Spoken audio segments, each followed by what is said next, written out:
کہیں کوئی قصر دیکھو تو سمجھ لو کہ اس کی ایک ایک اینٹ چوری اور خیانت کے ذریعے مہیا کی گئی ہے۔ افسوس کے زمانے میں کوئی پلٹ کے نہیں آتا۔ کہاں ہے ابو ذر جیسے جس نے ایک ہڈی سے مفسدوں کے محلوں کو ڈھا کے رکھ دیا؟ وہ کہاں چلا گیا؟ نہیں چاہتا تھا کسی منافق کا خون اس مسجد میں بہے۔ جاؤ اشعث، جاؤ معاویہ کو جا کے لکھ دو کہ وہ تمہارے لیے کوئی نیا کام سوچے۔ علی کی فوج میں تمہارا کام ختم ہو چکا ہے، جاؤ۔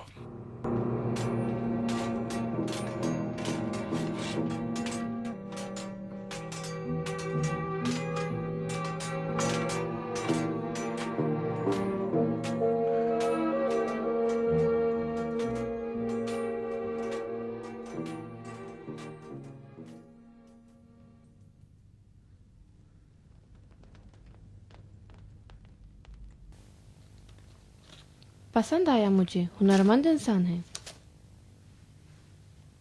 اچھی مشق دکھائی۔ مشق دکھائی؟ اگر شہرہ کٹ جاتی تو مر جاتا، اگر ٹانگ ٹوٹ جاتی تو ہمارا سارا کام خراب ہو جاتا۔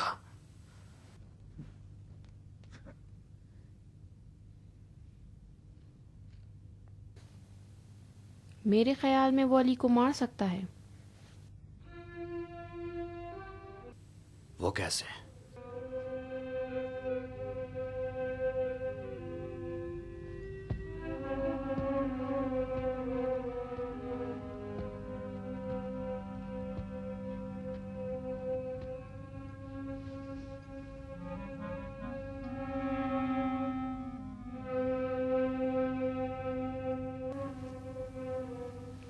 اس نے خود کو زخمی کر لیا لیکن گناہ نہیں کیا، بغیر خوف کیے کھڑکی سے کود بھی گیا۔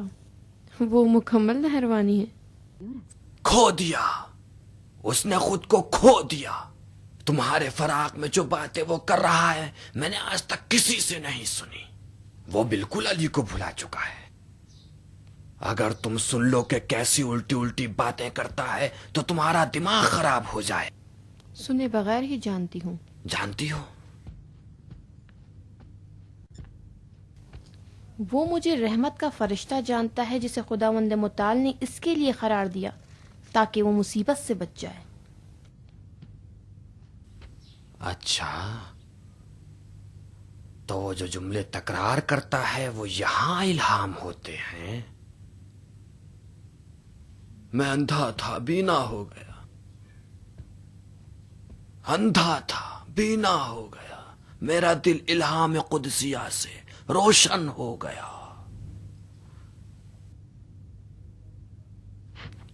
میں نے اسے مجنون بنانے کے لیے تمہارے پاس بھیجا تھا۔ تمہیں دختر کوفہ کی خاصیت کا علم ہونا چاہیے تھا۔ قطام منصرف ہو گیا ہے، علی کے قتل سے منصرف ہو گیا ہے، سمجھ رہی ہو؟ وہ منصرف ہو گیا ہے تو تم کیوں جل رہے ہو؟ نہیں، نیا روز، نیا روزگار۔ مجھ سے اتنی بیزار کیوں ہے؟ تیری مدد کرتا ہوں کیا برا کرتا ہوں؟ میں علی کو مارنے کے لیے دلیل رکھتی ہوں، تم کیوں؟ کوفے کے اکثر لوگ علی کی سیاست سے تنگ آ چکے ہیں۔ مدت سے کوفے میں کوئی ہنسا نہیں ہے۔ تم اپنی امیری کے عزادار ہو، ایرانی خزانوں کے سکوں کی جھنکار کے چلے جانے کے داغدار ہو۔ تم ریاکاروں کے سردار ہو اشعث۔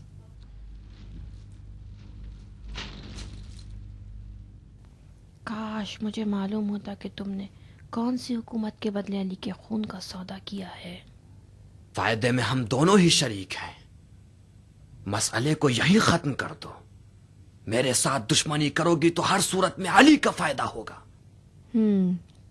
ٹھیک ہے، لیکن دعا کرو کہ میری زندگی میں دوبارہ ظاہر نہ ہونا۔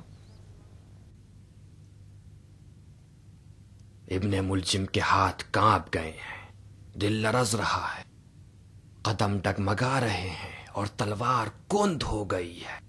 اسے تیار کرو قطام، تیار کرو۔ وہ تمہیں چاہتا ہے اور تم خون علی بس اپنا مہر خون علی کو قرار دو.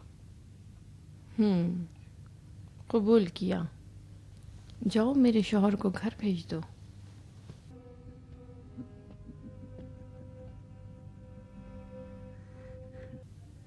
مبارک ہو.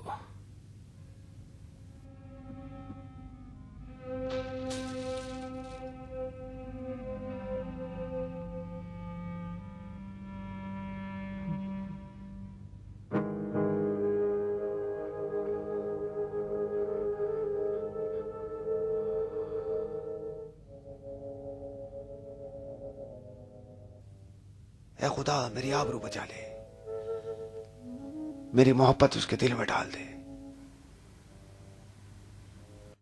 حسن کو اس کی نگاہ میں اچھا کر دے،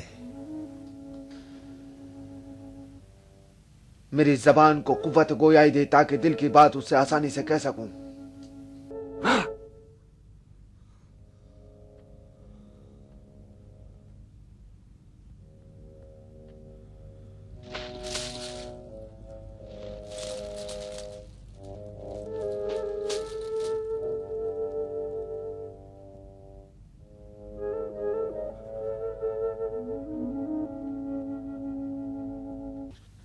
اے میری جان جگر، تیری آنکھوں کی سیاہی رات کی سیاہی سے زیادہ سیاہ، اور تیری آنکھوں کی سفیدی صبح کی سفیدی سے بہتر ہے.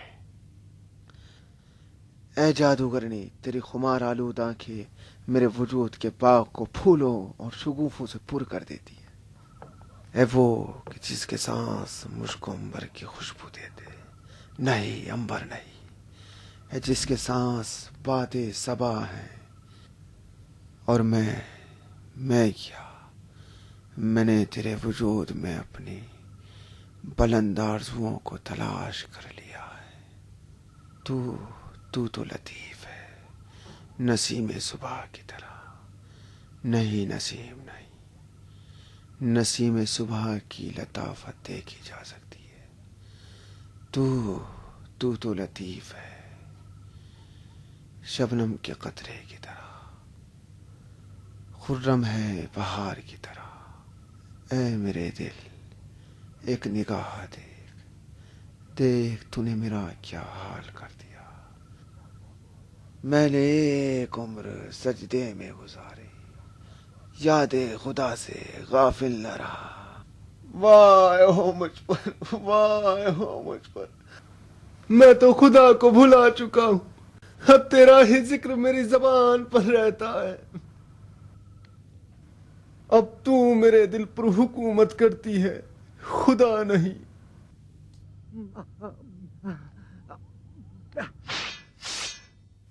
دھتکارنے سے بہتر ہے تو مجھے قتل کر دے.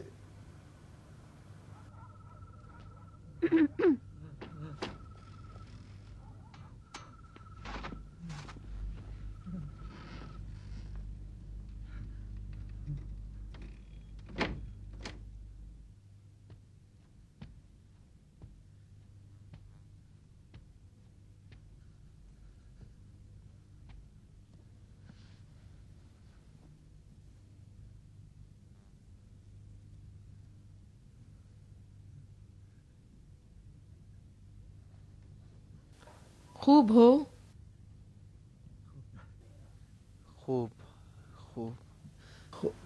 خوبی تو آپ کے جمال میں ہے میری جان. کچھ تو کہو. میں کیا کہوں، آپ کے ہوتے ہوئے میری زبان ساتھ نہیں دیتی جان من. ٹھیک ہے پھر میں چلی جاتی ہوں.